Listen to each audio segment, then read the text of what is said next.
Nek wis tresno karo bapak ibu, iso tresno karo sedulur kabeh, sak keluarga besar Harjo Semito iki mergo saka awet mung rasa tresno karo wong tuwa. Iki. Ngono lho, ya to.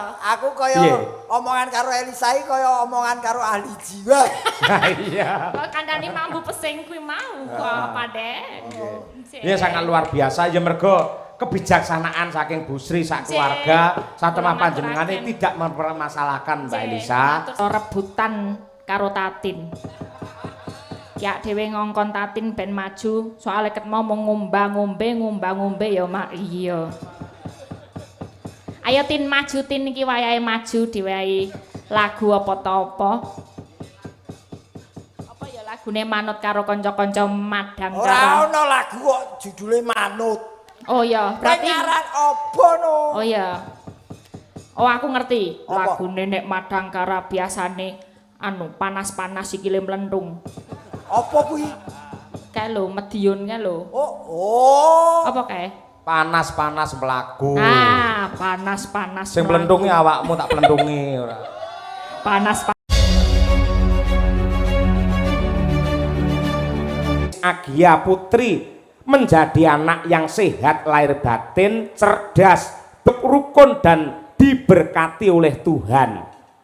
Oh ngono. Dadi hajate iki ana telu sing ulang tahun piyayi telu. Apike jane yen sing ulang tahun piyayi telu ngono kuwi wayangane ya ping telu lho, Mak. Kowe aja ngongso kaya ngono kuwi. Wis sak trepe lamun to aku karo kowe iki wajibe ngaturake panuwun marang panjenengane Bu Sri karo Pak Andrea sak keluarga kabeh, keluarga besar almarhum Eyang Harjo Semito sing nyatane kepareng mercaya marang awake dhewe. Manut kabar jare wis asring nanggap wayang. Iya, terus sing ditimbali iki dalang-dalang misuwur, dalang-dalang pepunden, dalang-dalang hebat tur ya dalang-dalang larang. Yen ora Rama Haji Anom Surata mudune ya ning Mas Bayu Aji. Kuwi dalang kondang kabeh. Kok saiki mung trima nimbali karo awake dhewe. Merga Bu Sri lagi matek aji pengiritan. Aja guyon. Kuwi merga setun Bu Sri anggene tresna karo awakmu sak kanca Madangkara, merga panjenengane asring mirsani monitor karo awake dhewe. Wah tenan kok, Nduk. Piyayi becik, piyayi apik ora kaya Bu Sri sak keluarga temenanan. Nadyanto mung lumantar telepon, tur le telepon iki nggene Bu Kesi. Sing ngerti etungan ya mung Bu Kesi karo Bu Sri kuwi. Ya, aku karo kanca-kanca pengrawit waranggana iki padha karo wis pekerjane Bu Kesi ngono ae. Iya to. Dadi ya butuhe ngestokake dawuhe bose. Bos Kesi. Ngono kuwi. Klebu sak bintang tamune Pak Gareng Semarang terus Mbak Tatin, Mbak Elisa kabeh bengi iki dadi anak buahe Bu Kesi. Oh, mergo le komunikasi Bu Kesi karo Bu Sri. Ning bareng tak takoni Bu Kesi ya sangat luar biasa. Piye Bu? Alhamdulillah Pak. Dadi aku matur semene komplit karo Bu Sri blas ra dinyang. Oh ngono kuwi. Tenan Pak, elok. Kapan Bu Kesi? Kuwi esuk tanggal 30 Desember kan nggih tahun baru kuwi Pak. Ade suwaning Boyolali. Alamate ngendi Bu Kesi? Aduh aku lali ra nyatet ngono. Ayo petung dadi mesti alamate sing jijir. Ora mung iki tok bolak-balik ngono kuwi. Yes, alhamdulillah intine awake dhewe matur nuwun karo keluarga besar Eyang Harjo Semito lan uga ngaturake wilujeng Natal dan tahun baru. Semoga Tuhan selalu memberkati. Nah, ngene Nduk, awake dhewe ngaturake lelagon religi mumpung Mbak Elisa ya ana, Genduk Birgita ya ana. Iki awake dhewe atur pakurmatan marang Bu Sri Sagotrah ngaturake ya kuwi lagu religi hidup ini adalah kesempatan. Wis digarap gamelan wis nate tak sowanake ning gereja Laladan Majawarna Jombang kono kok. Yen ngono coba diaturake bareng karo kanca-kanca karawitan Madangkara ya, Mak. Wabil khusus dumateng Bu Sri Pak Andrea sak kulawarga mugi-mugi saged dados pencerahan tumrapipun penggalihipun. Ya, monggo Cok. Hidup ini adalah kesempatan. Dados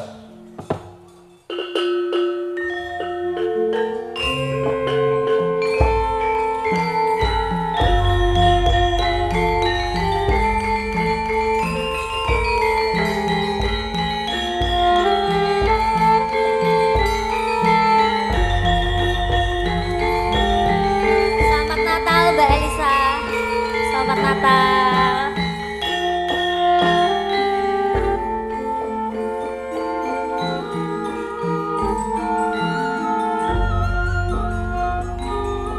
Hidup ini adalah kesempatan. Hidup ini untuk melayani Tuhan. Jangan sia-siakan waktu yang Tuhan beri. Hidup ini harus jadi berkat. Hidup ini adalah kesempatan. Hidup ini untuk melayani Tuhan. Jangan sia-siakan waktu yang Tuhan beri. Hidup ini harus jadi berkat. Oh Tuhan, pakailah hidupku selagi aku masih kuat. Bila saatnya nanti ku tak berdaya lagi, hidup ini sudah jadi berkat.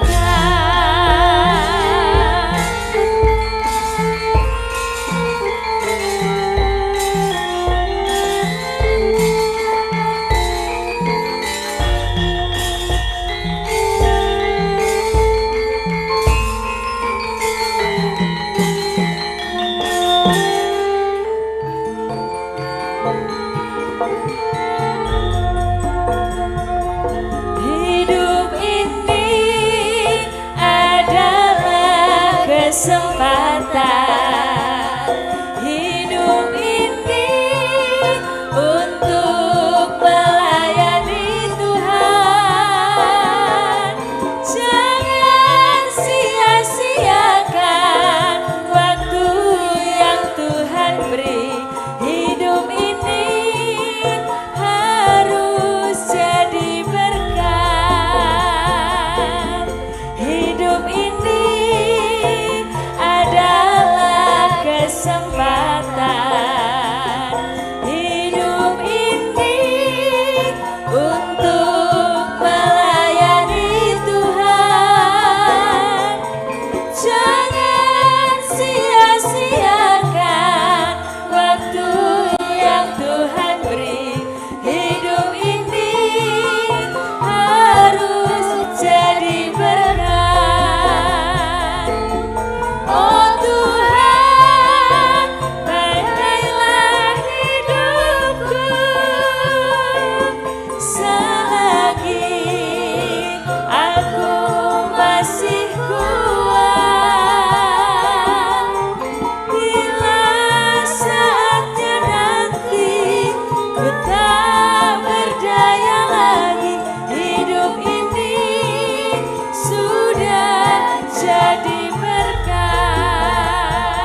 Alhamdulillah, terima kasih Mbak Elisa karo Mbak Birgita.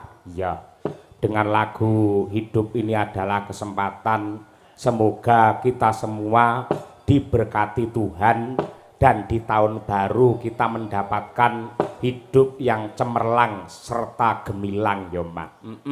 Muga pengiran ngijabahi. Ya, digarap cara lagu gereja kaya ngene kok ya iso gamelan. Iso wae, Nduk. Cara Islam ya iso, gereja ya iso, Hindu, Buddha ya iso. Wong gamelan nggih nabi wong mendem iso kok, Nduk. Iya ning iman-iman gamelane. Iman-iman gamelane iki bener. Iya, terima kasih mugi-mugi saged kinarya panglipuring penggalih. Nah, saiki genti ngaturake marang para pinisepuh, marang para sesepuh, merga piyayi mirsani wayang ki ya apa ki jenenge majemuk, Nduk. Ana sing sepuh, ana sing setengah umur, ana sing muda, ya ana uga sing isih bocah. Oh, mengkono. Kersamu piye? Ngaturake sing klasik luwih dhisik, upamane Sinom Parijata Slendra Menyura. Ngono kuwi. Sing nembang sapa? Nah, sing wis kepareng berkomunikasi karo Bu Sri ya kuwi garwanipun Kakang. Wah iya, Iki wanita sing dadi mutiaraning rasaku, sing dadi jejantunging batinku, sing ora ana liya ya kuwi Bu Sukesi Rahayu. Ha iya, ngono. Matur sik Bu Kesi marang Bu Sri, Pak Andreas lan keluarga besar almarhum Eyang Harjo Semito, sumrambahipun sedaya para pamirsa. Matur nuwun sik. Ya. Monggo Bu Kesi lenggah wae. Nggih, Pak Dalang. Saderengipun kula matur kalih Bu Sri sekeluarga. Gandeng aku mau wis mbok lem-lem. Jari aku istrimu sing paling mbok cintai. Aku arep gawe pantun. Pantune piye? Langit biru di kota Ngawi. Cakep. Di tahun baru cintaku semakin menyala bersama Ki Cahya Kuntadi. Gimana sayang? Biasa. Ayo. Elah pengen Elisa lho kaya ngono kuwi, mbok aja sia-sia. Iya, terima kasih Bu Kesi, terima kasih. Balas dong pantunku untuk semangat di tahun baru. Ora perlu tak bales saiki, sesuk-esuk ayo. Saurunge sengenge jedul tak bales sesuk-esuk. Lah iya. Ayo matur sik karo Bu Sri sak kula wangsa, ayo. Inggih intinipun Bu Sri lan Bapak Andreas sekeluarga besar, kula minangka wakilipun para seniman kru Madangkara, Sinden, Wiyoga lan Dalang Ki Cahya Kuntadi ngaturaken panuwun Bu Sri, Pak Andreas.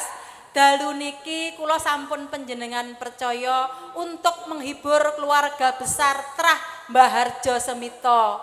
Semoga Trah Mbah Harjo Semito seluruh keluarganya tansah pinayungan dening Gusti Yesus, tansah pinaringan murah rezekinipun, panjang umur, keturunan anak putu ingkang soleh solehah, menjadi putra putri yang cerdas, menjadi anak yang berguna untuk keluarga, bangsa dan negara. Matur nuwun lan pun kesupen Bu Sri, Pak Andreas. Mbok menawi mengke taun ngajeng tambah rezekinipun sampun kesupen nanggap payang malih nggih Bu. Matur nuwun. Amin ya rabbal alamin. Sapa ngerti awake dhewe engko digawa ning Jakarta lho, Pak. Digawa. Kon ngopo? Ya awake dhewe ya ngene iki tanggapan. Oh iya. Menghibur warga Jakarta. Ya, kan panjenengan Ibu Sri menika nyambut damel wonten Jakarta, wonten ibu kota. Wonten Tangerang nggih. Nggih, beliau orang yang sangat sibuk sekali keliling Indonesia untuk menjadi salah satu abdi negara juga, bekerja sama dengan Kementerian Pariwisata kalau ndak salah. Nggih. Nggih, leres. Yes, matur nuwun Bu Kesi. Intisarine awake dhewe nderek ndongaake muga-muga Bu Sri sak keluarga tansah pinaringan sehat kuwi sing baku lan uga panjang umur, murah rezeki. Ya. Amin. Mula yo saiki aturna luwih dhisik Sinom Parijata kunjuk dumateng para pinisepuh. Ya. Monggo Bu Kesi.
Mbak Oso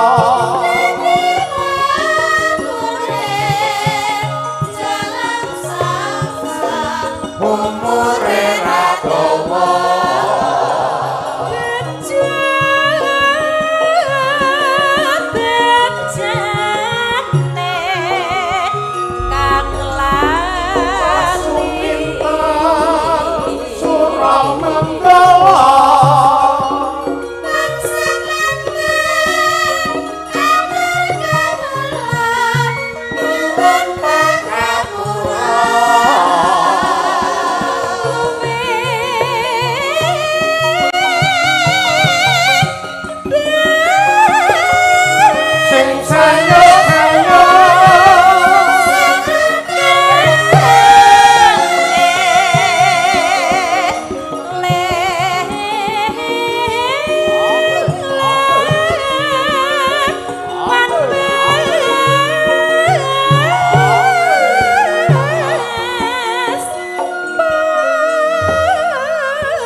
matur sembah nuwun sinom wis katur ya Mak.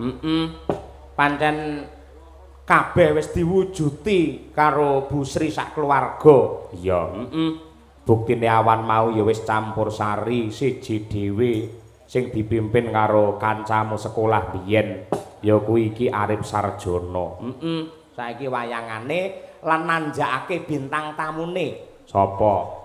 Pak Haji Gareng Semarang. Wah, Pak Sumar Bagio. Yo dipethuk nganggo dayoe teka. Monggo, Cok. Dados.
Sugeng dalu Raka Mas Gareng. Sugeng dalu Mas Yoyo.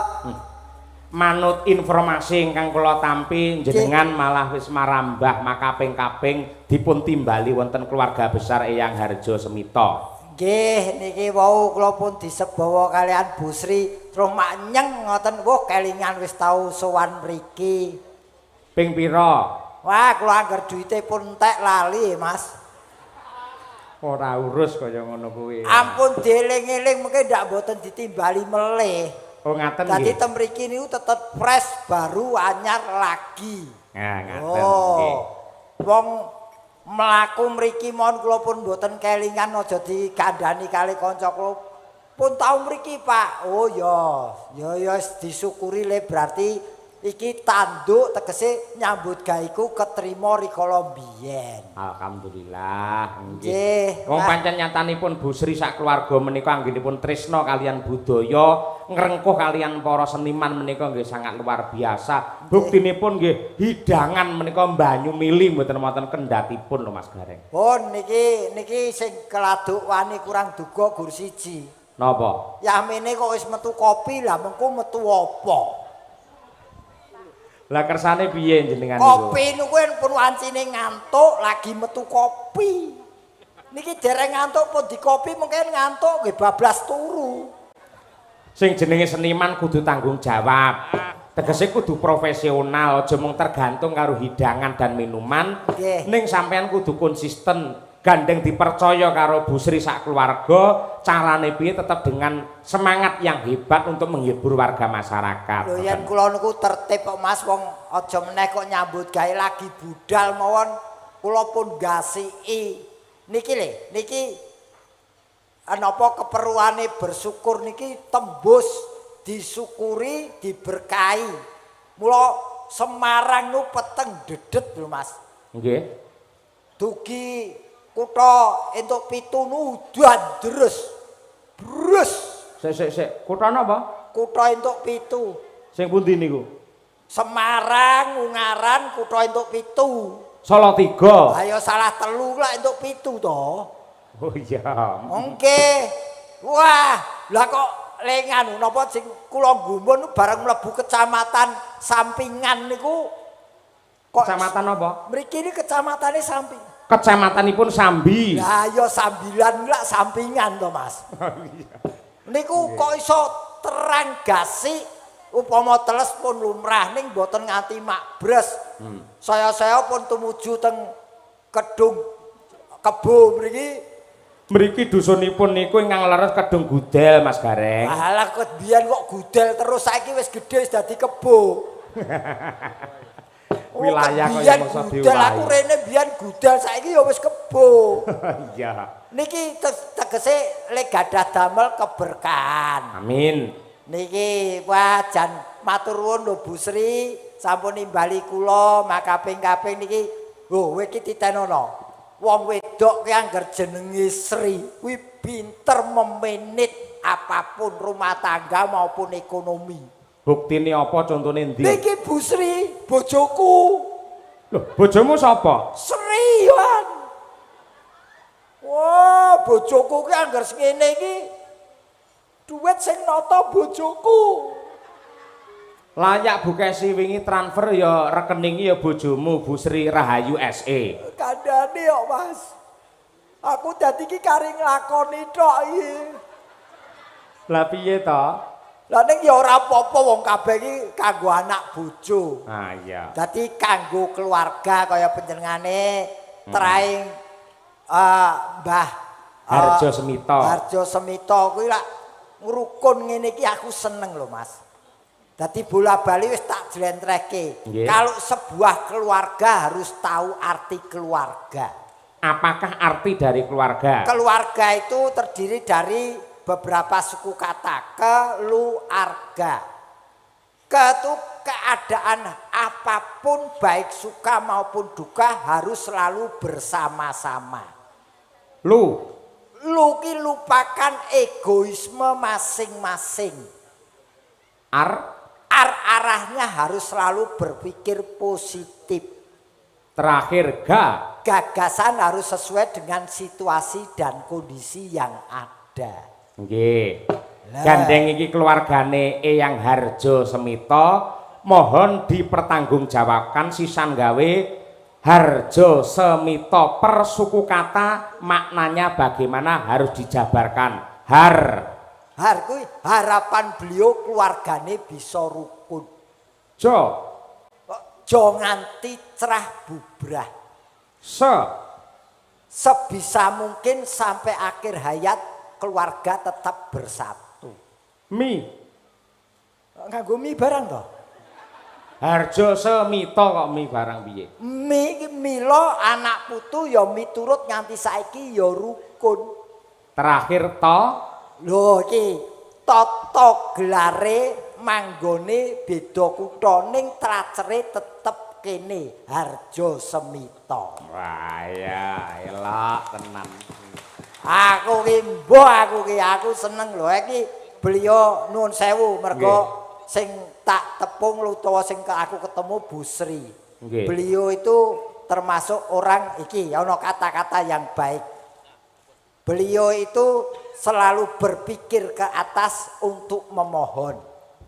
Berpikir ke bawah untuk selalu bersyukur. Berpikir sekelilingnya untuk saling berbagi.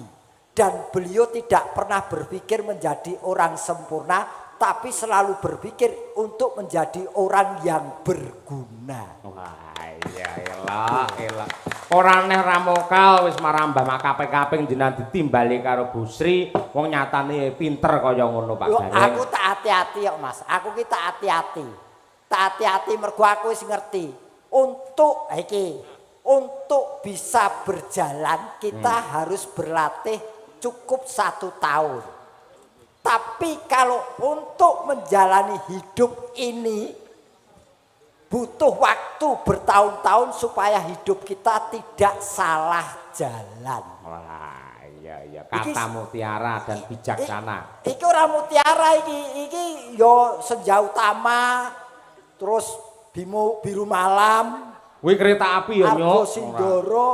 Tegese kata-katamu iki bergas apik penuh nasihat ngono lho. Lah ya kuwi. Ya. Dadi ngono lho Mas, dadi awake dhewe iki hidup harus selalu belajar.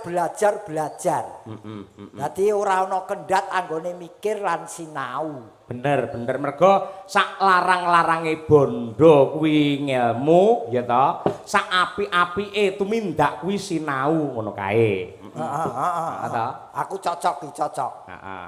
Ini tenan lho iki nggone rowo lho. Iki biyen riyen nggih teng mriki nggih Bu Sri. Nggih teng mriki nggih. Wah, marai jarake biyen le nanggap kesuwen dadi aku lali. Ayo kudune ditimbali ya matur nuwun. Tur ya ditata bergas lho Mas Gareng. Sing genah.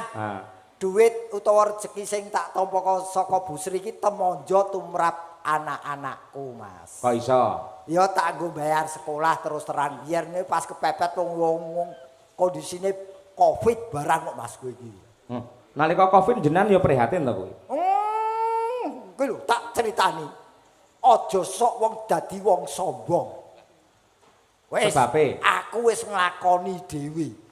Kapitunan rugi tur bermasalah uripku. Jadi ceritanya aku kira seorang nun sewu niki mboten jeneng pamer kula mung cerita sak entene mawon. Kula niku PNS. Lah, gandeng PNS jane kuali. Kula niku jane seniman nyambi PNS. Mboten PNS nyambi seniman. Dadi seniman nyambi PNS. Gandeng aku garenge laris, terus aku ngajokke pensiun dini kurang 5 tahun. Wong tanggapanku laris we kok. Ben bengi tanggapan terus ya. Ngapain ngono to? Wis delala kok di ACC. 2018 di ACC SK pensiunku teko. Mudhun lah kok 2019 ndara corona rawuh. Weh, bosok ra kowe. Dadi jagake tanggapan 2,5 tahun meringis ning omah.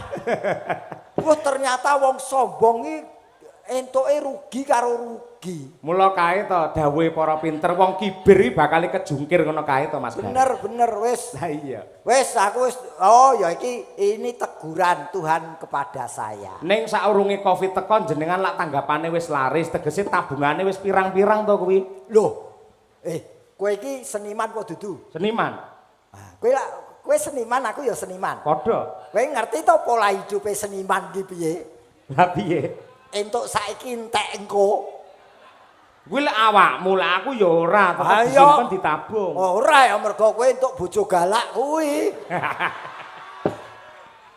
Ora galak ya tertib bojoku ki.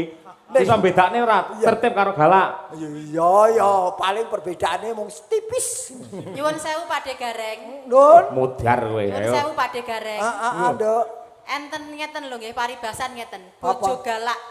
Bojo galak itu belum tentu untuk menyengsarakan. Namun menjadi bojo galak itu adalah wujud penyelamatan suami. Bener kuwi. Lho, kuwi lho nyelametke kowe. Saiki mang takoni ibu-ibu sak niki sak mboyo lali. Nek mboten galak, bojone ya mesti aneh-aneh ra ndek wedi. Wah, ra ndek wedi bebas. Saya konoan kuwi. Ngapunten Bu Sri, benjel lek wayahan melih bintang tamune ampun Gareng nggih. Iki ngopo malah ngobongi wong omah kudune lek ngedem-edem Bu Kesi yo. Malah di provokator kuwi lho. Lah timbangane kok ngamuke nyang aku. Loh, iki ngene lho. Kowe masih tak dus dina ping 1000. Yen pancen cintamu kuwi cinta sejati lan kowe kawahyon jodoh ora bakal pisah. Loh, aku ki ngomong ki nganggo teges. Apa kok aku ngarani kewahyon jodoh? Maknane ora mung kewahyon bojo, mergo bojo karo jodoh beda. Yen bojo itu bisa dipisahkan oleh berbagai masalah. Tapi kalau jodoh yang bisa memisahkan hanya maut. Oh iya, apik. Dadi beda ya jodoh karo bojo. Wah, kowe kari milih. Milih piye? Ya kowe pilih jodoh apa bojo? Ya jodoh. Nah, lah mau neng mburi jare bojo. Jodoh lah ini jodoh. Mau kena kalau Mas bojoku ngono, ora jodohku kok. Lah aku ora ngerti sing kok jabarne iki jebule apik Mau jodoh. bojo ora jodoh. Piye kuwi? Gandeng niki wau kan keweden kalih kula to Pak De. oh. Dadine saniki malih jodoh. Ya mbiyen bojo, ning saiki jodoh. Loh. Mergo usia pernikahanku iku wis 15 tahun. Lah kuwi. Mula aku karo Mas Cahya Kuntadi pengen nulat lekase kekeluargaane keluarga besar Ibu Sri kelawan Bapak Andreas. Muga-muga jodoh sampai maut memisahkan. Amin, luar biasa. Tepuk tangan untuk istri ki luar biasa iki kan. Kuwi di Cinta rumah tenan iki. aku lek ngono. Pinter kuwi. Mau jare ngitunge ruwet. Kowe iki lambemu ngobong terus ta kowe iki? Pas aku seneng. Aku anggere ana kanca rukun Sri. Pak De Gareng. Nun. Nyuwun sewu. Ah. Jenengan tresno kalih kula kalih Mas Cahya Kuntadi to. Piye? Nah, lek jenengan pancen pinter tenan, lek wau ingkang jenengan terjemahkan kan Ibu Sri. Saniki coba jenengan terjemahke asmane bojo kula Cahya Kuntadi. Lek jenengan saged terjemahke, panjenengan mengke kula caosi napa nggih tali asih saking keluarga besar Bu Sri. Lah niki kanca-kanca pikantuk rokok sedaya termasuk niki dipun paringi sedaya amplop niki cacahe komplit 1 kru 50 orang. Nah niki mungkin kula bagi kali kanca-kanca matur nuwun Bu Sri, Pak Andreas. Termasuk niki lho, napa jenenge? Oleh-oleh bingkisan. Nah, ayo saiki jenengan terjemahane Cahya Kuntadi lek apik langsung tak bagi nang kene. Apapun saya lakukan demi rokok. Martabate kok kalah karo rokok iki piye kowe iki? Lah wong ki dopingku ki ya rokok ora. Ora ngerokok ya kecut, pipone anyar ora ndek rokok ngopo? Oh, iki sido lagi. Iki ya dirungokke. Ya sing apik ora. Jenengmu sapa? Lho.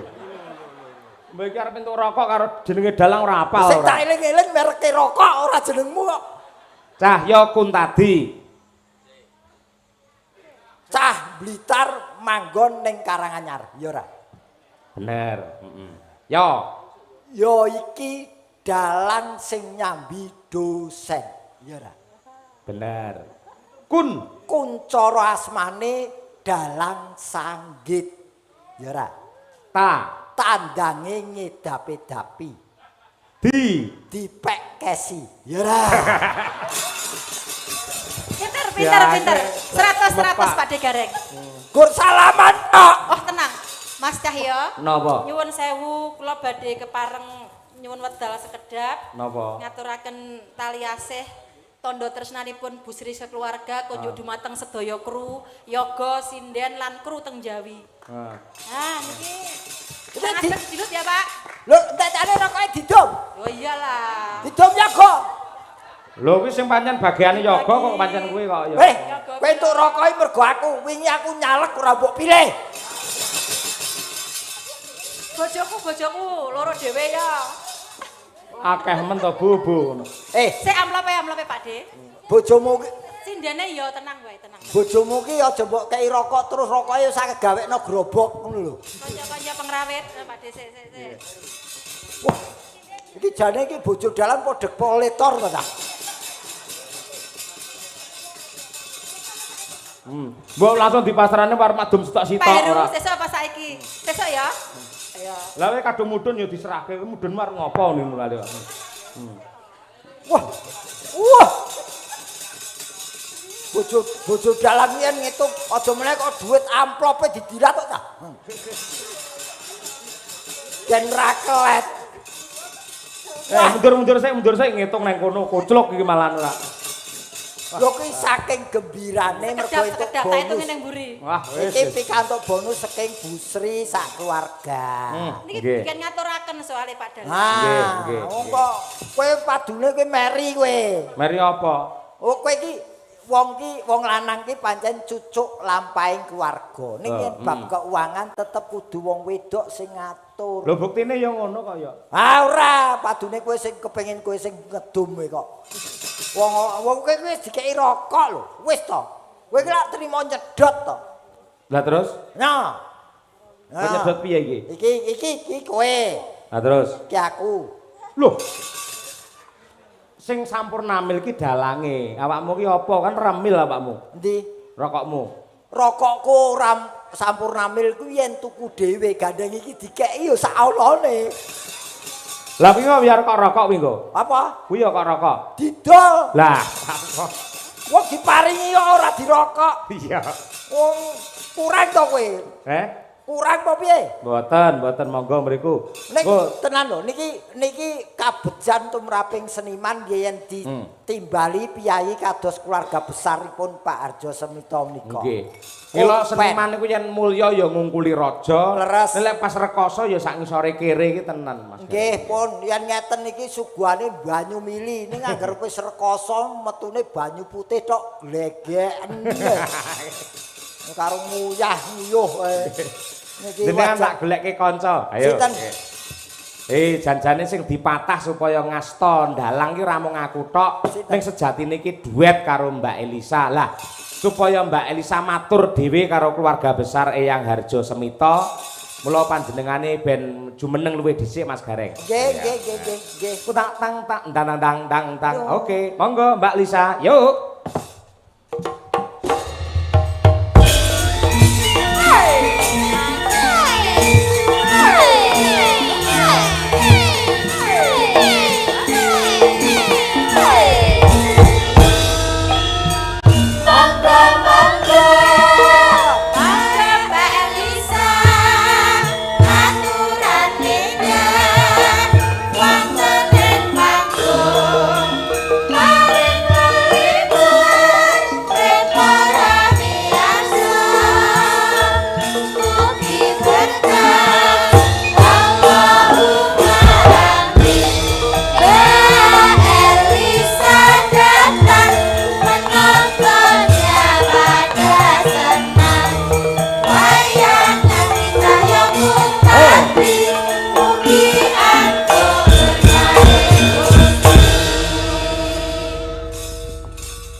Dalu Mbak Lisa. Ngaturaken sugeng dalu wilujeng dalu masange Yulimbo Pak Cahya Kuntadi ingkang kula tresnani, Pakde Gareng ingkang kula hormati lan kula puji-puji pepunden kula. Amin. Yang jagat raya. Pepunden jagat raya. Aku kaya globe. Sampeyan aja kesusu seneng. Terbukti loh. Seorang Gareng iki ora mung siji loh, saiki teng Tlecek kaya tumo ning ndi ana gareng pletek gareng niku kan berarti minul yang jagat raya. Nek ya ora kaya tumo to. Kok terus pating Tlecek kaya telek. Itu berarti kan berhasil toh Pak De. Sampai di istilahnya banyak yang meguru kalian panjenenganipun. Aku ora iso berbagi rezeki arupa duit ning berbagi rezeki arupa kepinteran. Kabisan, ilmu. Nah, niku lebih apa ya? Lebih mendalam dan bisa lebih durasinya lebih panjang. Nah iki wajan kabejan piyai mriki niki spon sowan niki Elisa. Sapa jenengmu? Niku lho sampun katulis kaserat Elisa Orcarus Alaso SSN MPSI. Oh, sarjana seni mambu pesing. Magister psikologis. Jangan emosi, Waduh, jangan emosi. Mas Alisa Orpecus. Ora pecus. Orcarus Alaso. Orcarus Alaso. Injil leres. Orcarus Alaso ki apa nama marga do? Boten. Lasso ki Orcarus itu maksudnya ki shining. Nur nek cara Jawa. Oh. Cahyo. Iku. Ya, sama cahyo. Oh, cahyo. Nah, basa kerene Orcarus. Cahaya. Jane Orcarus karo cahyo iki padha. Plek. Gitu. Sama arti. Plek. Sama arti. pati. Ning akhire ra iso plek mergo bojone galak.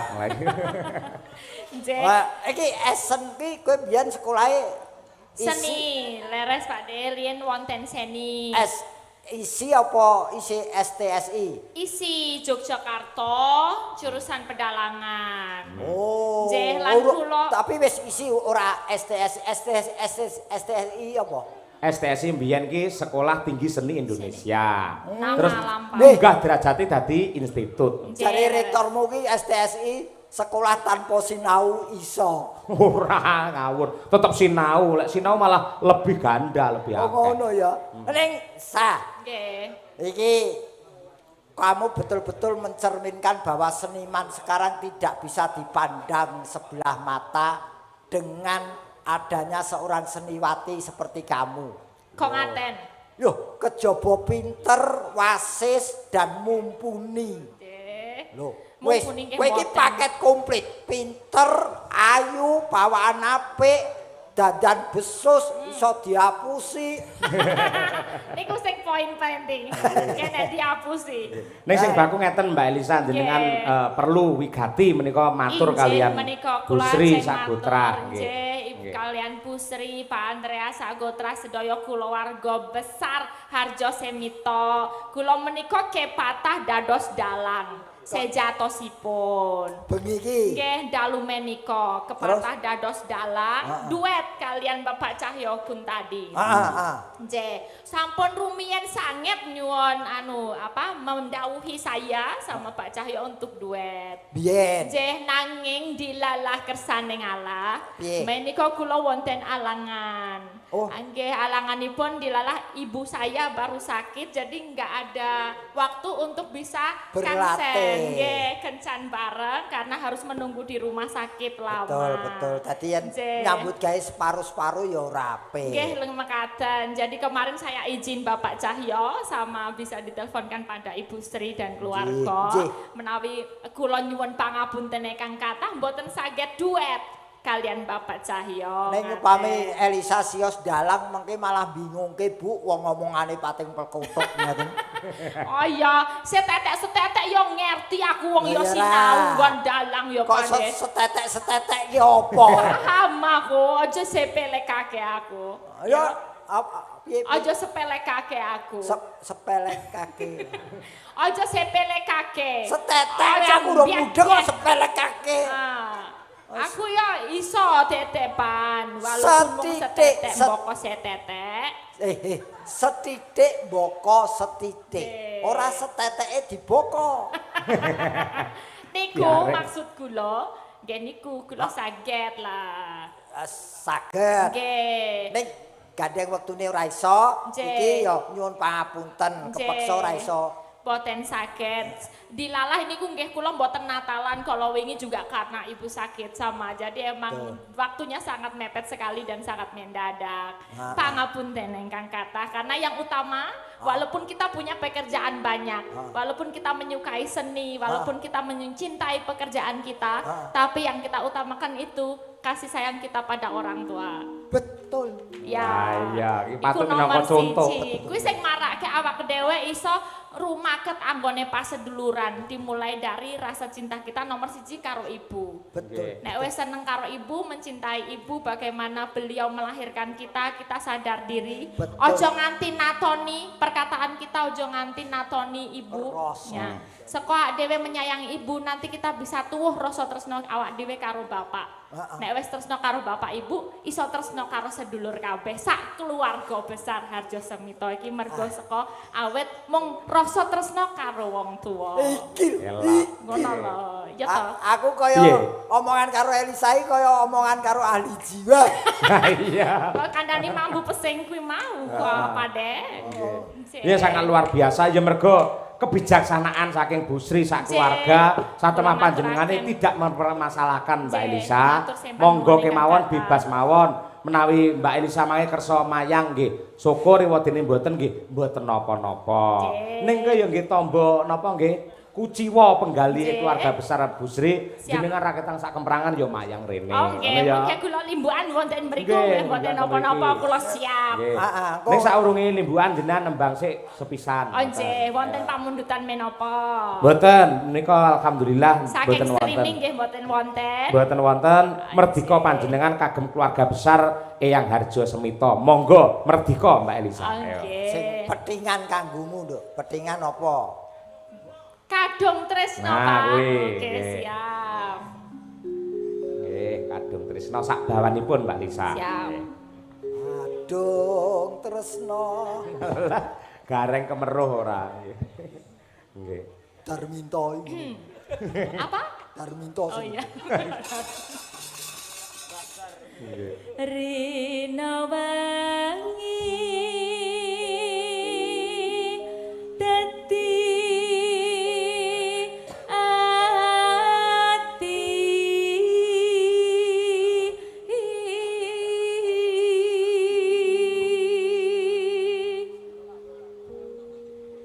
tanpa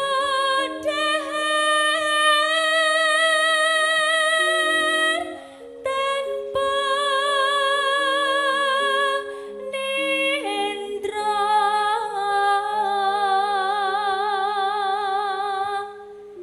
kayung yon marang selirane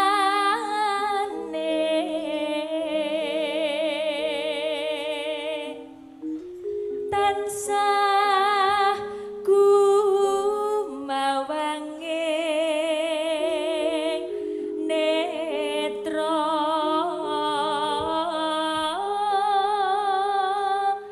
jero ati kadung tresno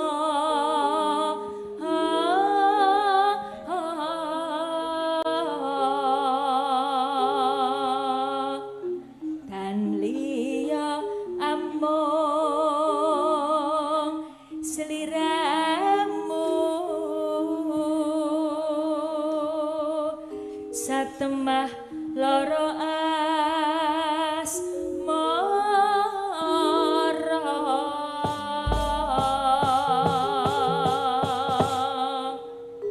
Terima kasih. Niki mangke digarap ala warga laras.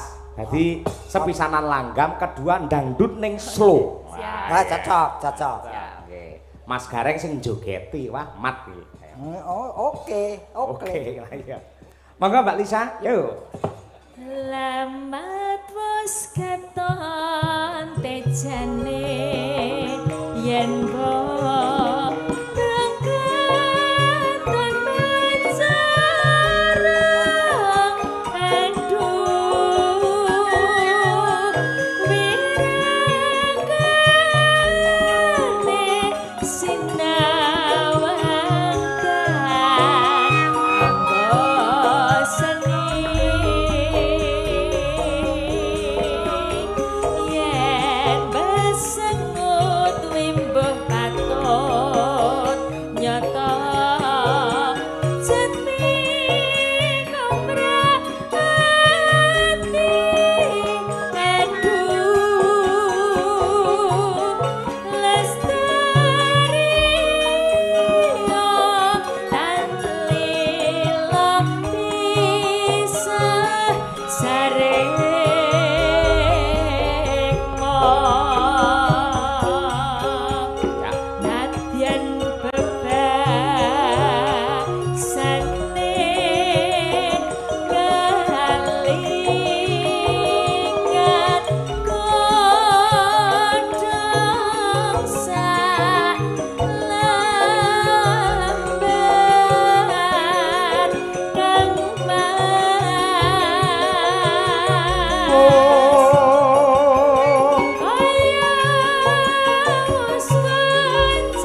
Sampun menika Pakde ngaturaken kadung tresna pamundutanipun Pak Sinten menika.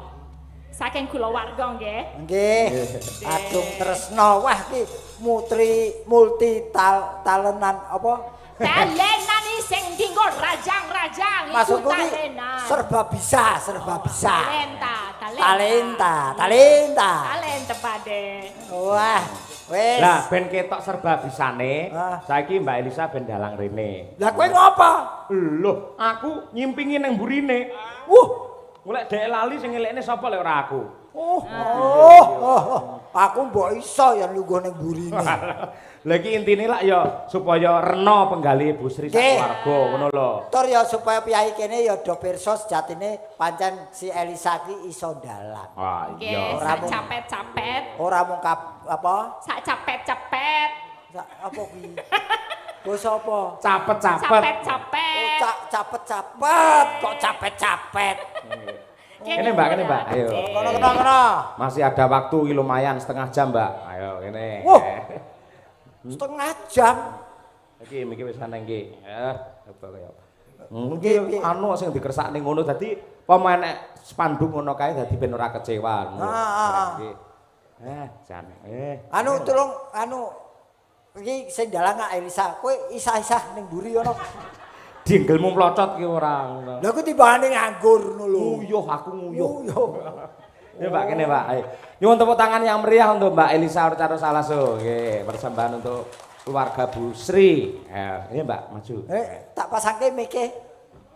Loh, sing yo aku no asistene kok yo sampean iki enek-enek ora. Walah. Iso sila ora? Lek ora iso tak silakne. Ayo kene. Suwi ra metu lho iki Yan. Eling-eling aku iki. Aku tak ora nyawang kok ya. Aku tak madhep rono kowe tak. Buka sila arepe pipis monggo lho pipis sik. Ayo. Gak aku ora nyawang. Ngono aku. Dadi kesi kok ya sabar men ngono aku. Minta tolong ditarik. Ngapunten nggih Bu Kesi niki nggak bisa nali sendiri saya, jadi harus ditaliin. Oh, kowe upama bojoku. Iki aku sing ngono lho, karo bojoku wis diparut mesti wis. Kuwi lek bojomu, lek bojoku ki sabar darono kok piye. Sabar apa bojoku nyawang ngono wis mekrok. Iki Bu, iki lho si Elisa iki lho pada tak sawang komburi ngono kok ya ngen gulumburi wah jan. Anu ojo kendo, ojo kekencengen ya. Sing pas wae ojo kendo, ojo kekendonen, ojo kekencengen. Kendo ora parain teratap wah jan sengele le apik. Ojo kenceng-kenceng ya.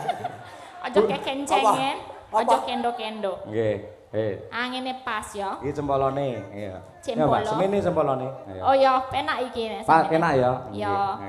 Ya. Nyuwun sewu Pak Cahya. Dalem. Ana boto dirubung semut. Cakep. Sesuk-esuk Pak Cahya awas tak sampluk parut. Tak dukung. Saya ini kurang kenceng ya. Rumangsa Semut, rasane manis. Cakep. Nadyan kok sampluk parut mesti tak tangkis. Yeleh. Ana boto digecek-gecek. Cakep. Besok Pak Cahyo digecek-gecek. Nggih. Ya iki. Monggo, yo. Ya gandeng awak dhewe dadi limbuk cange. Iya, Mak. Iki kok kurang kenceng ya. Pak, aku nek kurang kenceng Kalau ora dipaku. Sik, sebentar sayang, sebentar. Ini Wah, harus dikencengin dikit. Iki Jadi pancen biar- Elisa golek perkara. Iya.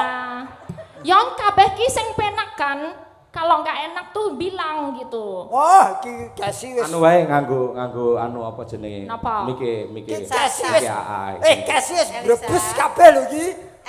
Elisa. Beda cagake beda. Nduk Elisa Cahayu. Nggih nggih Bu. Elingo karo Bu Kesi. Awakmu teko kene dadi bintang tamu wis Nggih. ngejak Bu Kesi lho. Iki Bu Kesi leres Wis ndika dawuh. wis pas, Mbak Elisa, pas. Pon pandan iki pas Pas, niki. ayo. Nah, Elisa. nek kenceng gini enak. Elisa ora iman-iman kowe cahya kuwi wis expired lho. Pade, iki ning kene aku dalang ya. Purba wasesa manut aku. Oh, wis dadi dalang ya iku ta. Lah iya no. Ngono. Saiki kareng diam dulu. Oh iya. Ini limbuk cangik mau ngomong. Oh ya iki. Nduk. Iya, Mak. Iki awak dhewe sak loron dadi nyuli. Dadi limbuk karo cangik. Iya, bungah tanpa upama ya, Mak. Iya. Ketiban sampur jane mono awak dhewe kon duet karo Ki Dalang Cahya Kuntadi. Ora dadi ngopo, Mak. Ning saiki awak dhewe nyuli raketang mung sedhela. Kaya Enake kepiye? Kaya burung ya. Hah? Ya wis apik terus. Aja gagas penonton. Penonton sok cangkeme elek. Heeh, seneng kaya ketiban apa Mbak Elisa? Hah? Seneng kaya ketiban apa mau? Ora krungu aku. Kaya ketiban apa sampur? Oh, sampur. Ya. Ketiban sampur. Awak dhewe kanugrahan iso lungguh ana ning bantale Ki Cahya Kuntadi kene. Wong lungguhe aku ora apa-apa lho kowe iki. Rasane piye nduk anget, Mak?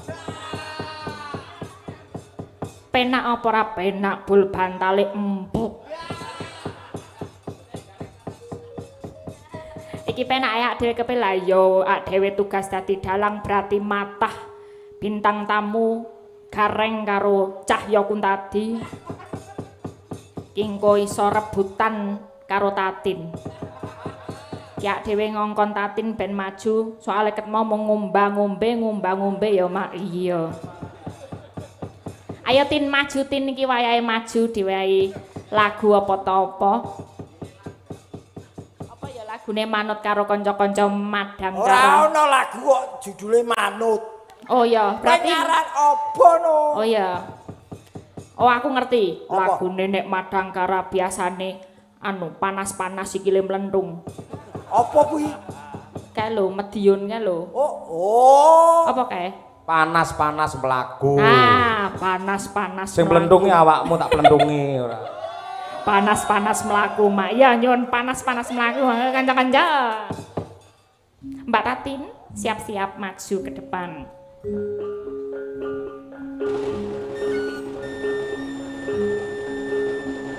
Sepur Argo Bromo segera diberangkatkan.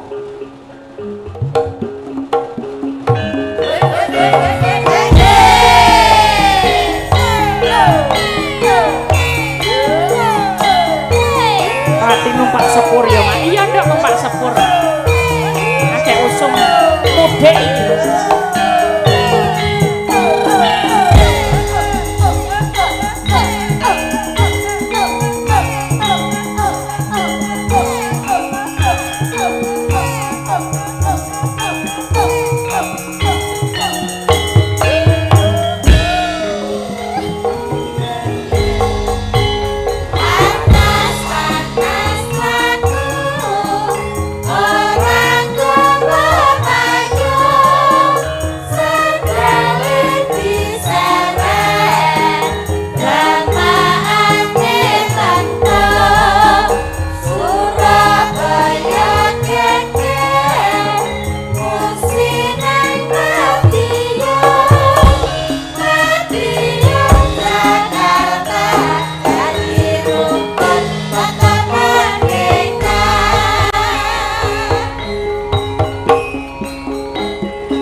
Selamat malam Sugeng Dalu Mbak Tatinku sayang. Sugeng dalu Mbak Elisa Orcarus Alasu. Tinggal Mak Cangik ngono Mbak Limbo, wae.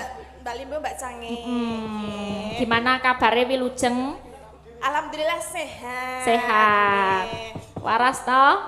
Ya waras, masa ya ora waras. Oh iya. Rene mau numpak apa? numpak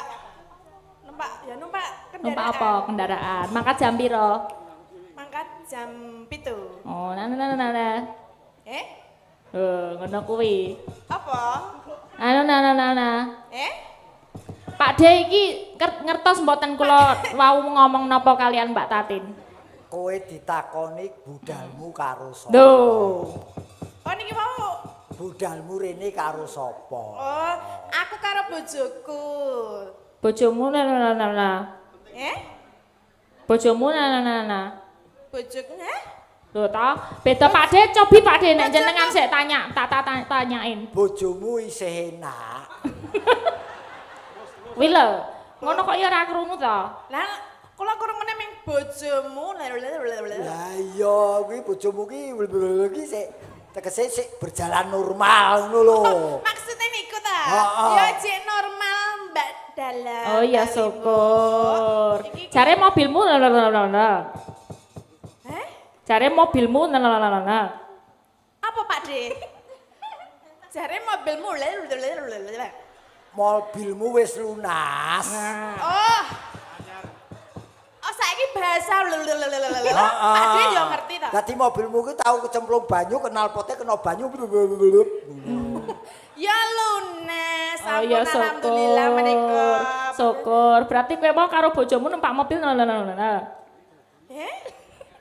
Berarti kowe mau karo bojomu numpak mobil njuk Aku ora Pak De terjemahke Pak De. Napa Pak De? Kowe ning jero mobil karo bojomu ki ngono. Ngono piye? Numpak ngono lho. Ya iya numpak wong sing nyeper bojoku lho. Lah iya, kowe karo bojomu numpak mobil. Lah kok ngono-ngono tangane maksudnya piye? Lho apa ngegas ya ora ngene. Lho nek nyeper kan ngene. Lho niki Ngegas, kok ngene iki ngene. membake sikile ngegas. Dadi karo bojomu ki ngono to. Nah, ngono lho, kok ngono ora paham lho. Aku mau ora ngono-ngono, sing ngono-ngono ming bojoku. Ngono lho. Heeh. Lah Pak De mau ngono-ngono apa ora? Ora aku padha lanange kek.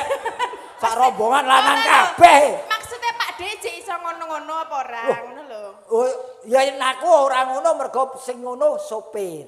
Oh, berarti Pak De wis ra iso. Ya kari delok mungsuhe sapa.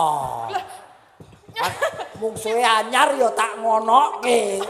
Pak De sing ngarahke kaya kopilot maksudnya. Kae sing marane bingung kae lho. Lah ya ngene Aku ki mau ngetes lho Pak De. Apa lara mata Mau kok mbok tes? ngetes. Ngetes, Maksudnya tuh kepekaan ngono lho. Ning kene ki kan keluarga, kabeh ki keluarga. Nek pancen keluarga sedulur ki ora sah dadak krungu komplit ki ngerti dong peka ngono lho. Aku ora melu-melu iki. Lah, Iki perange pia karo geplak ya iki. Kok piye karo geplak? Weton Yogya kabeh iki. Lah ya Mbak Elisa, kita kan Inggih. sama-sama dari Jogja ya. Iya. Kenapa bahasamu menjadi Loh, iki ngetes. Jare mono kowe mbiyen wis tau bodek. Kan tak tes meneh apa ya bodek tenan apa omong kurang peka ngono lho. Lah Pak Dewe langsung kedengeran langsung paham ngono. Kok Mbak Tati ora ngerti. Apa kok bodek ki apa? Bodek itu nggak bisa denger itu loh temennya. Oh sing obat kae obat flu kae Bu. Kayak bodrek. Bodrek itu. Lha iki Bodek. Dek nek muni budek ki ra iso. Artine bodek. Bodek. ngono lho. oh Nggak bisa denger. Oh, Rodo bo- sudorungon. Oh bodek. Bodek. Bodek. Budek. Heeh. Nek kita budek, nek Heeh. dia bodek. Oh ngono, ya wis dimaklumi sing penting ae dhewe ngerti tegese. Aku tetep ora ngerti tegese. Lah aku Nek ki- jan lho panjenengan kok iso ngerti? Ayo, iki bahasa ngendi Jal? Aku ya mau ngarang wae kok. Tak kira iki ya ketemu. Ya ngono kuwi lho jenenge seniman iki wis sing penting peka ngerti karepe ngono ya Pak De. Oh ngono. Ngono wong bola-bali wis barengan iki kudune sempak antarane aku kowe mudeng. Kok nganggo Waduh. Kok sih Pak De, iki mau muni piye? Aku karo kula Aku jenengan Elisa Rotatin. Elisa, kudu Heeh, sempak. kok kudu sempak Pak De. Sik kudu ngono kuwi Pak De karo Ki Cahya nek awak dhewe du kuwi. Lah apa? Pampers. Ora lho maksudnya Pikiranmu apa? Sempak itu apa? Sempak itu Sempak terdiri itu- dari dua suku kata, semangat dan kompak. Nah, antarane Pak De Gareng, Rocky Cahyo cetha sempak. Lah Elisa Rotatin kuwi yo kudu sempak ngono lho. Oh, Dadi kita semua harus semangat dan kompak. Kok tak kira Nah. katok cilik ya lho. Tak kira katok cilik. Oto. Mbak Tatin iso apa ngucapake apa kanggo keluarga Pak Andreas Busri, keluarga Eyang Harjo Sumito. Sik sadurunge ngucap ki anake sapa mbok kon mulih kuwi. Iki Wong nonton wayang kok sedan kotak. Iki engko arep tak sangoni 100 kok engko ngewangi aku. Ayo mbok kon melu rene wae kuwi mbangane nang kono. Ah, itu sekali teko dadi bintang tamu lho. Heeh, engko bar iki. Aja cerewet semene iki engko sing bayari aku kabeh ngawut ya ora. Alah kowe bengi iki kowe karo aku kuwi melu kesi. Melu bukesi betul. Oh, padha andane. Ayo Mbak Tatin. Nggih. Kagem keluarga Busri kalian Pak Andreas mugi tansah pinaringan sehat nggih, lancar rezekine, mugi tansah apa jenenge? Apa lha apa? Kok aku dadi ngeblengkot sih. Mugi tansah pinaringan lancar rezekine. Terus tansah guya rukun, bahagia mulya mboten enten apa alangan setunggal menapa ngenten nggih. Aku nek kon ngomong karo kaya Elisa ora iso blep. Tur kowe iki ndongake wong iki ya percuma kowe ndongakno awakmu dhewe sik. Oh ya, Mbah. Mbah. Babeh. Aku meso aku lho Pak De, isih rada meso lho. Aku petuk Tati tuwa men Mbah. Lah ketok iki mbiyen ki kulite iki urung jengkerut-jengkerut ngene kok saiki wis Marmune nek wis ngluntong ngono to. Biyen ki jek alus ngono lho jaman almarhum Pak Seno. Weton kraton. Dadi ora jarik tok sing tak wiru, kulit ya tak wiru. Oh ngono. Dadi ben komplit dadi sak awake kabeh wironan. Aku kepethuk Tati dadi tambah umur aku. Lah jenengan sakniki yuswa pinten, Jal? Ora usah takon kok ndak mbok nyang. Kok dinyang sak menehi pira? Ora ya, ora, tidak ada rahasia buat saya. Kenapa? Saya tahun depan 60. 60? Wis tuwek ya. Mulane kok diuni mbah kok ora gelem. Lah aku urung duwe putu kok. Apa nek mbah iku kudu duwe putu? Meh duwe putu lho. Nek ciri khase wong diundang mbah ki yen wis duwe putu, sok yen putuku lahir undangan mbah. Oh, 60 tahun kok urung duwe putu ya. Loh, aku tertib kok. Tertib ta? Oh, berarti iki belum mbah. Ya sepurane nggih. Sapa jenenge Om? Kuwi leh wang-wangun. Om. Piye-piye walaupun lanjut usia, orang itu pengennya dianggap punya jiwa muda. Oh ngono. Jadi walaupun lanjut usia, itu pengennya dianggap berjiwa muda, tetap timur. Cah loro ki do arep rebutan warisanku waduh. Ya ora. Kene mbah kono jiwamu. Wis iki saiki kowe kudu diketoke kaprawiranmu mumpung kepethuk dalang wedokan kuwi. Kok dalang wedokan? Kok dalang wedokan? Iya dalang wedok ning ki cake kaya wong lanang dadi wedokan. Nah, mergo dalang kok tetep sikape kudu kaya wong lanang. Iya, bener. Nek dalang wedok iki malah penak apa luwih gampang apa luwih angel? Angel dalang wedok kuwi. Angele piye? Angele iki nggo nyabetke wayang kuwi ora seprigel karo dalang lanang. Ora iso seprigel dalang lanang. Mergane iki delok ya. Lho. Nah, ana sing mengganjal. Nggon arep nyabetke iki ana sing marai ganjel kuwi lho, sing marake ra iso. Jek. Gene ora ana sing ganjel, sok meneh dalang dilaminating. Kaya ana dalang laminating dulu ke fotokopian. Wong kari kabeh kari anu sing carane kepiye kok terganjal oleh situasi dan kondisi. Nah ya, coba. Elisa luar biasa apa-apa iso lho Pak. Iso, wis. Dalang iso, nyanyi iso, nyinden iso, nabuh oke, nyopet ya oke. Iki lho kancamu dhewe lho. Iki Mbak Tatin ana spesial permintaan lho iki. Napa? Mbak Tatin kudu gandrung Pak Cahyokun tadi. Ya ana permintaan tenan. Dadi sing gandrung kudu Mbak Tatin. Pak Cahyokun tadi carane iki pasif. Nah, sing aktif sing wedok. Nah, engko sing dadi embane Pak De Gareng. Aku ora mlebu aku. Lah piye? Ditonton wong akeh dadi ban. Lah kon dadi apa? Purbawaseso ki dalang lho, bebas dalang arep kepiye kok. Bendahara. Bendaharane buka sibuk niki nganu nggih kula nyuwun izin nggih menika. Nggih wis siap kok. Mbak Tatin gandrung Pak Cahya Kuntadi. Terus lakone apa?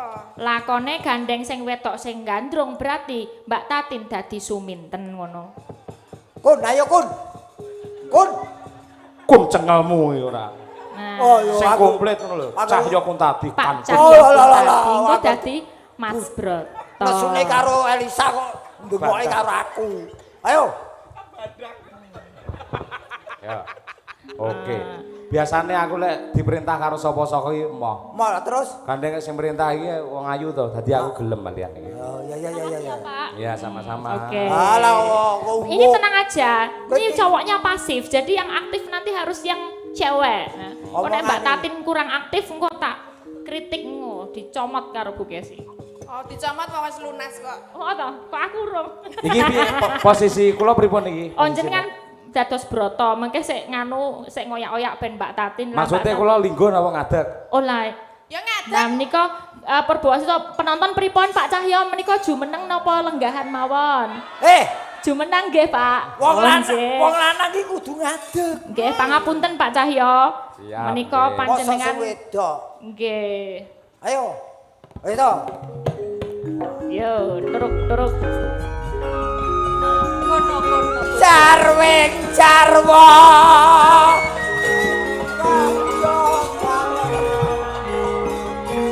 Pak De bareng nyiarin dulu ya Pak De. Ya. Yun, para rawuh. Gandeng pemainipun ketoprak namung kalih monggo kula aturi kundur mawon. Aja no. Nyiarke sing apik ngono lho. Nggih, dalu menika giaran ketoprak Cahya Kumala kanthi sesirah apa? Kanthi ira-iraan. Kairan. Nggih niku lakon apa? Suminten gandrung. Suminten gandrung. Suminten itu. Gandrung. Tok tok tok tok tok tok tok tok tok tok tok tok.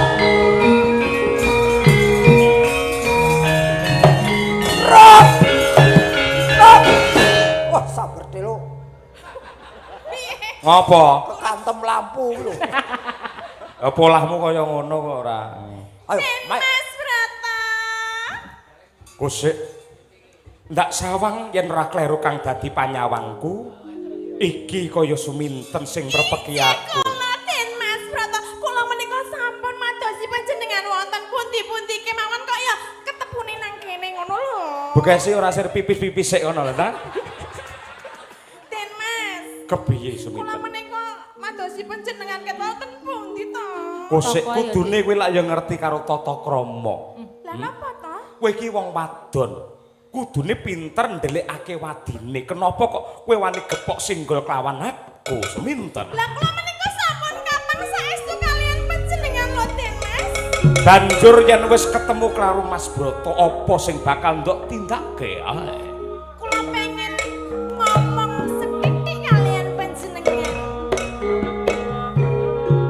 Mara kage matura sing ndok karepake kepiye? Den Mas, menika wiranipun kok mboten sae kula benake to Den Mas.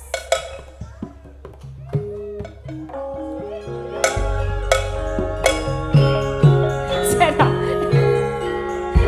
Iki ket momok totak totok iki ning ndi to Sing asale? entok sapa to sing entok? Asale ana totak totok. Kowe iki ra pinter sik Mbak. Sampeyan dadi Mas Broto dulu, tak ajari carane ngentong sing apik. Ma, aku Wis to. aku kadung anget ning kene kok. Ma. Wis to, ndah. Ben Oh, ngerti ya. carane ngentong. Sampeyan lak pemain wayang wong, Oh, rung ya. kulino ketoprak, ben ngerti kentongane Ya ketoprak. aku seneng lho. Kae wis mulai abang lho. Kesi wis mulai abang lho. Terus lho ya. Oh, ora bar iki terus biru kok dek engko. Masamu. Ayo, ayo. Lah kowe ganggu lek kowe ketoprak. Ora wis tak tonton, tak tonton. Tonton iki, tonton tenan iki. Serius. Totok. Kowe ngerti ora bedane maling karo ketoprak? Apa? Kesuwen ya kuwi ya. Den Mas, Piye suminten? panjenengan menika mboten mangertos glagatipun kula. Glagat sing kepiye sing ndok karepake? Nek jenenge wong tresna menika rak nggih kados ngeten iki napa kados panjenengan mboten kraos atinipun panjenengan menika napa mboten kraos to Den Mas? Sing kok demek kene sing obah kok liyane. Den Mas. Kusik ngene. Suminten. Apa kira-kira kowe ora kulak pawarda adol pangrungu lamun to Den Mas Broto wis duwe pacangan? Saya tidak peduli. Gegantilan kemayune ora. Den Mas, kula saya tidak peduli. Mengko dhisik. Kok ngaceng-ngaceng terus to niki iki? Kula menika tresna saestu kalian panjenengan lho Den Mas. Sing dadi mutiaraning uripku kok sik. Sing dadi Arep nanti. Ngene kae lho. Jar. Oh, diare kok. kowe jane suminten apa copet bengak-bengok ora? Bosen to. Lah kula menika mbok panjenengan ora mesakake apa piye nek Mung cempluk warsiah sing pinter ndongkel katrusan jati ingkang tumanem oning tumtuming jejantungku. Mula sing gedhe pangapuramu katresnanmu kepeksa ndak tampik. Pik. piye sapa? Ndak tolak tegese. Sapa mau jenenge? Sapa mau jenenge? Cempluk. Cempluk warsiah. Cempluk warsi ya? Konen rene. Iki kowe ora ngerti sing jenenge cempluk warsiah? Durung. Kae cempluk warsiah ya iki. Lah mburine iki ingon-ingone. Aduh, kowe biyongku biyong. Rene ta biyong. Terus.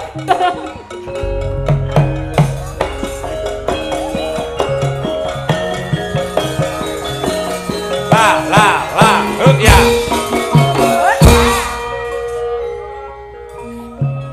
Biyong. Apa?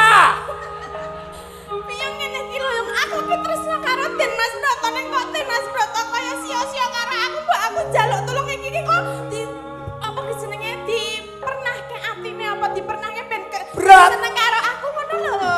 Aja kok nek kowe kok nolak, kowe ki aja nganti nek Broto wi nolak, kok nek nolak aku sakit. Sakit kok nek aku sakit. Wis omong dhewe kono. Lagi. Wong berat. Kok brot? Berat to. Oh, brot. Kowe sapa? Destontenmu. Kok ana pawongan cat katon cat ora ki sapa? Iki Demit. ketoprak rambut demit.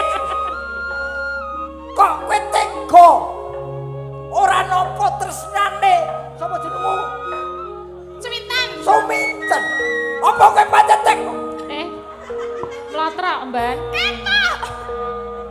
Apa kowe ora eman nyawang ayune Suminten? Katresnan kuwi kanugrahan saka Gusti kang nyipta jagat sing menungsa ora bisa nampik sarta milih. Pilih aku ya mung cempluk warsiah, parandene Suminten babar pisan ora ngrengga jroning batinku. Oh ngono to. Pancen. Ngono. Ya, Ya wis. ora tanggung jawab. Lah wong Den bener ya. Mas, jenenge tresna kuwi jalaran saka kulino lho. Tresna kuwi jalaran saka kulino. Bener. Nen kok kula nek apa jenengan dipun tolak, jenengan bakal kualat. Kok kualat? Biyong rene ta? Kok dadi kowe iki ora iso iki lho, iki kenapa kok dadi anu terus iki? Iki lho. Lah yen kowe pancen tresna karo aku napa dadak lantaran biyong iki? Panjenengan ana manut karo aku. kok. Mongko biyong iki lak ya ora tanggung jawab. Lah iki Biyong iki ora tanggung jawab. Kudune iki pinter nyimpen wadine wong wadon. Parandene kok kaya ngono. Biyong. Iki lakone pembantaian apa piye? Maksudnya mbak aku ditebungke ben nganti dadi ngono lho. Broto. Piye? Welas ana anakku, Broto. Welas kepiye sing tuk karepake? Ora ketang ngomong sedina. Dadi bojone Aja sedina 5 menit bae aku terima. 5 menit yen pancen ora enak balekno. Kok ngono ta? Oh, ya iso kaya 5 ngono. menit andum katresnan ngono lho. Andung katresnan. Ora bisa. Katresnan iki dudu barang lelemeran. Ning kuwi sifate suci. Ora kena kanggo dolanan. Bener. Aja ngono, ning aku tresno tenanan kok nek jenenge nampik wong wedok, engko bakal ditampik genti ngono cepet. Broto. Brat. Kok Broto. berat? Berat? Kamu mau enggak? Toh. Tompo to to. Ora bisa. Ora ketang mung sakedheping netra toponen anakku. Loh. Kowe iki dapuk dadi sapa jare emban kok wong tuane si Suminten? Kuwi adopsi. Toprak adopsi. Lah wong iki boke ngono lho. Aku iki boke Den Mas Suminten. Broto.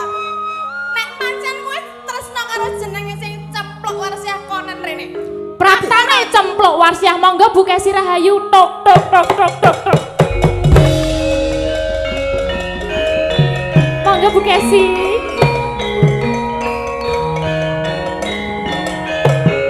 Tok tok tok.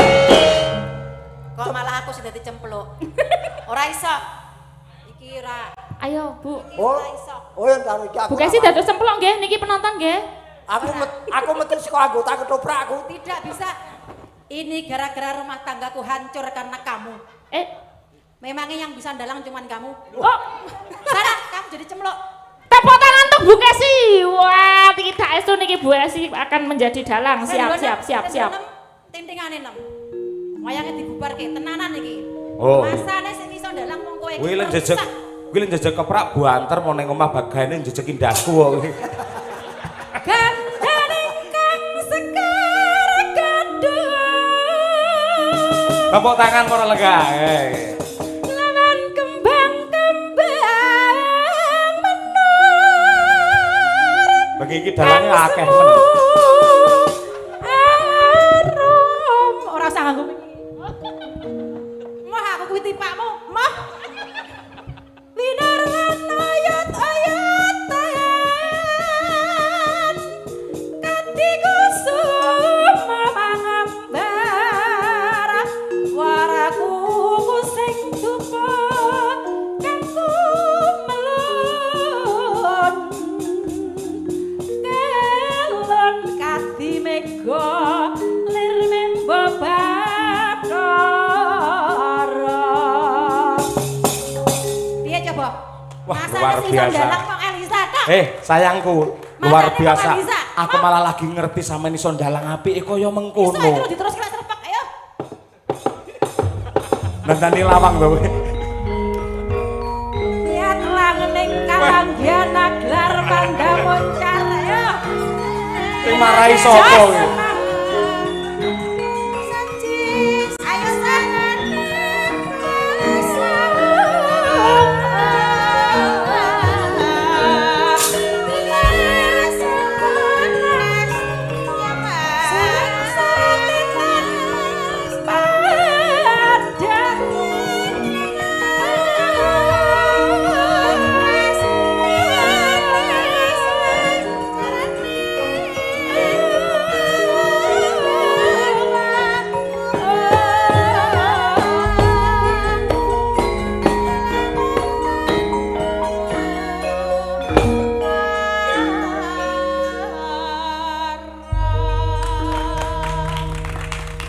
Sampean bae kaya pinter men to. Gak usah ditepoki. Ora usah ditepoki. Loh, kok apik aku ora tau sakit. Sakit Elisa mbok lem-lem mbok pangku. Pangku aku wis 2 minggu ra mbok kapak-kapake nang omah. Aku ra melu masane. Iki gara-gara gareng iki lho, gareng iki lho. Nek kene ketemu Elisa aku gak digawe. Apa kuwi? Apa kuwi? Aku janjan Aku yo pinter sing dalang. tukang Aku yo ngobong. pinter dalang. Iya aku percaya, aku perkara awakmu percaya. Apa kuwi? Aja meneh kok dalang ngremus bojo iso. Ya wis tak ngapura. Ning aku disayang sik. Wah, Dicium. yen pancen kowe ora gelem, kene tak wakili. Aja Dicium nang tinimbang arep Elisa. timbang diwakili gareng tak cium ora apa-apa. Matur Ayo, suwun, ngapunten, sapa? Bu Sri. Sapa sijen sing nesu sapa? Kene. Kok jo arep nganesi, Den? Sudah. Ini cuman fragmen saja. Nyuwun sewu Bu Sri, Pak Andreas namung geguyonan. Ning aku asline ya iso ndalang aja mung ngarisa tok sing mbok konok-konokke. Ya lek anu iso ndalang gawe grup dhewe kono apa piye kono. Sudah, aku duduk lagi. Ayo, Sa. Lanjut. Luar biasa.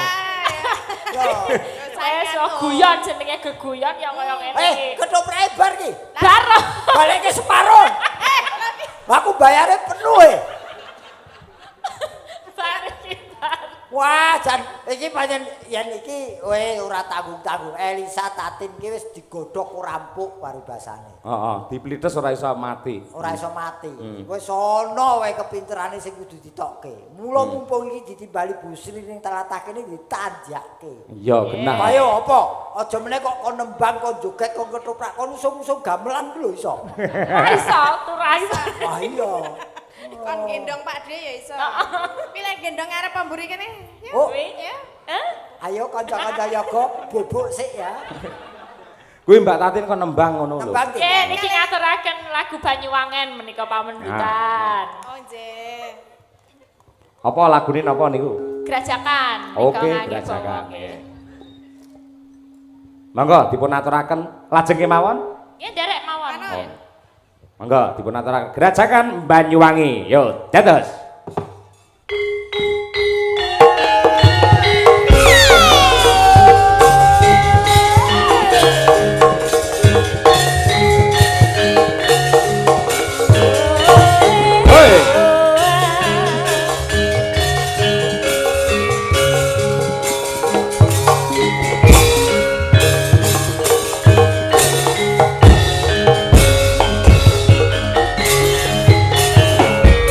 Gar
biasa nggih. Terima kasih Mbak Lisa, Mbak Tatin, Pak D Gareng. Nggih. Mangke kalajengaken wonten ing goro-goro. Nggih. Iki sing perang. Nyuwun idi palilah dumateng Bu Sri sak keluarga Pak Andreas. Mumpung anak kula ingkang barep si gelar pamayang menika libur anggenipun sekolah. Mangke mboten ketang sak kemperangan kajengipun perang gagal. Wah iya generasimu. Kapan bocah iki bisa tampil yen ora entuk apa ki wektu kanggo pentas kaya bengi iki. Oh ngono ya, Mak. Ya ngestake dawuh Biyung. Ya nduk rerakit mbacutne gelare cerita. Monggo tak dherekake.